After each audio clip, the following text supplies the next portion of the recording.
Hi everybody, Dan Illman, Matt Bernier. The feature race at Los Alamitos on Saturday is race number 8. We're going 6 furlongs. Let's take a look at the field of 3-year-old fillies scheduled to line up for the Beverly J. Lewis Stakes. We are pre-scratches and program changes. We begin with the field of 7. There is a deserving heavy favorite in this race, Matt. The number 3 Fabian, a graded stakes winner around 2 turns, and second in the grade 1 test, the signature race for 3-year-old filly sprinters. Yeah, I hate to say it like this, but I think it's as simple as if she runs the test again, I think she's going to win this race. Now, the question is, and you just brought it up, we talked right before we came on, it's a little bit of a curious spot that she's in a $75,000 stake at Los Alamitos. Yeah, I was going to ask you why is she here. I mean, she could have run in the Prioress, closing week, I believe, at Saratoga. The Gallant Bloom is coming up at Belmont, going 6.5. 6 furlongs might be a little short for her. Her big win did come at 1 1/16, but I agree with you. If she runs the test, if she runs the Summertime Oaks, she's going to win. And the horse she finished ahead of in the test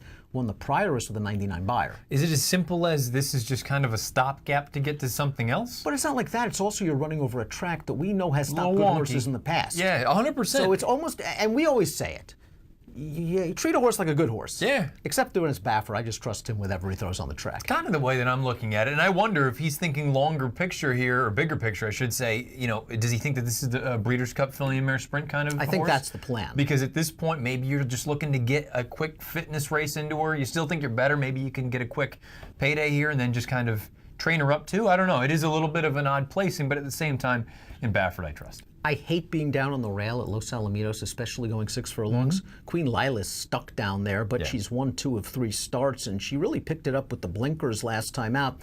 That being said, I hated the field she beat. She's also an interesting one as far as a case in speed figures are concerned, because from a buyer standpoint, she's plenty fast enough to win this race. From a time form standpoint, she's not. She needs to improve considerably. I think her best number is a 109, and you've got horses like Fabian in here with a 119, and you've got Shalana at her best who can run a high 110. So it is interesting, and again, you can find that with any kind of speed figures. They don't always line up.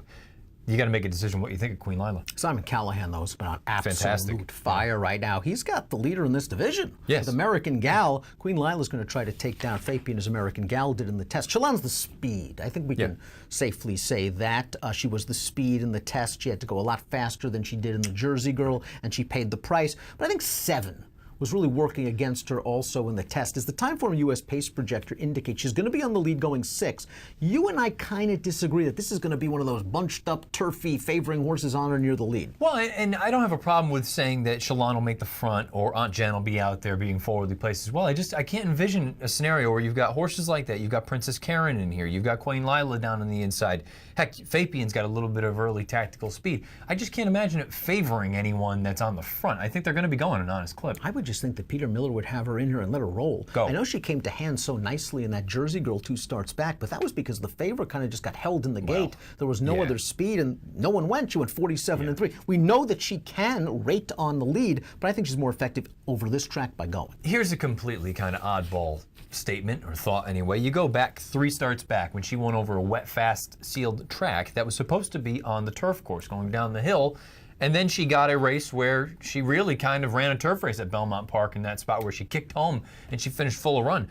I mean, is it crazy to think that that's actually the way that she wants to run? And again, I'm not suggesting that it'll work on dirt or here on this race on Saturday, but maybe turf is ultimately where she ends up. That's a very interesting point to be sure, because that last race was run like a dirt race and she did not finish. Delightful Lady's interesting. She beat Paradise Woods in her maiden race 2 starts back. She was better than Paradise Woods that day. Paradise Woods then came back, of course, to win her maiden, and then just run a beautiful race in the Santa Anita Oaks. And then she disappointed in the Kentucky Oaks and disappointed in her return. Delightful Lady off the layoff last time out, got bet. It was her first start, though, in about 7 months. We can be forgiving. Is she a sleeper? Yeah, I think so. I think the problem for her last time out as well, if you look at the time form color coding, it was a fast pace that she was close to. I also like the fact that that run 2 starts back when she beat Paradise Woods, she sat a little bit. She doesn't have to go to the lead. And again, if we think that there's going to be 3 or 4 horses that want to be forward or intent on the lead, she could work out a beautiful trip in here. Second off the bench, you've got obviously a capable trainer with Richard Baltus. I think there's a lot to like. Of course, the beater last time out, Bernina Star, finished 3rd in the Grade 3 Torrey Pines with a 78 buyer in her very next start. The Forest Freedom Journey, this is a bigger priced contender. Last time out against open foes, didn't break very well out of the gate, kind of tried to rush up, but I was disappointed that there wasn't much else. We do have a positive formulator fact at a price. Maybe we could sneak this one into the exotics. 27%, like humongous ROI. third off the layoff on dirt in races restricted for 3-year-olds for Hector Palma. You know, I hate to say it, just as simple as this, I think she's a little slow. I don't think she's quite as good as the other girls. Of course, the beater last time I came back to run third in the restricted surf stakes with an 82 buyer. Princess Karen's got some speed, and in the Angels Flight Stakes last time out, she was battling it out on the front end, and she paid the price. I'm not going to hold that race too much against her. The Sandy Noakes, I'm certainly not going to hold against her. I don't think she's a 2-turn filly at this point in her career. Her race 3 back was okay, but do you think she and Shalon are just destined for a duel? I mean, isn't that the worst thing that ever happened to Princess Karen, is you're breaking just directly inside? Even if you were breaking to the outside, maybe it's a little bit better if you flip spots, but you're breaking just to the inside of Shalon. You have one way to go, and that's another reason I don't necessarily entirely believe in the pace projector this time around. I think they're going to go. I think Aunt Jen's just a cut below in here. Yes. She had a nice easy lead last time out. She went fast, but she was also clear, and she really gave it up in the stretch against a pretty decent field of older horses. I think the only chance is if she kind of sits third off Princess Karen and Shalom, but her best races have come when she controls things. Yeah, she's only won twice, and both of them have been outright on the lead, so maybe she's going to all of a sudden show the ability to sit a little bit. I don't want to be betting on it. Pick time for the Beverly J. Lewis Stakes. We're both going to go with Fabian. We're just going to go with the best horse in here. There are things not to like. Maybe the placement of her in this spot. Maybe the 6 furlong distance. I just think she's the best horse. And, I think she's pretty good, too. Yeah, I agree with you. I think this is what she wants. Now, I know she won that 2-turn race, 2 starts back. I actually think she is a 7/8 kind of horse, a 1-turn miler. And I think this is an instance where everything's going to work out for her.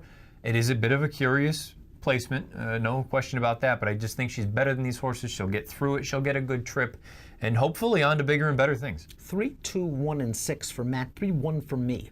In the $75,000 Beverly J. Lewis Stakes, your feature race at Los Alamitos on Saturday. If you're playing that whole card from home, please sign up to DRF Bets. You will be rewarded immediately with a $300 cash bonus and a 10% win place takeout on 10 select tracks for the remainder of the summer.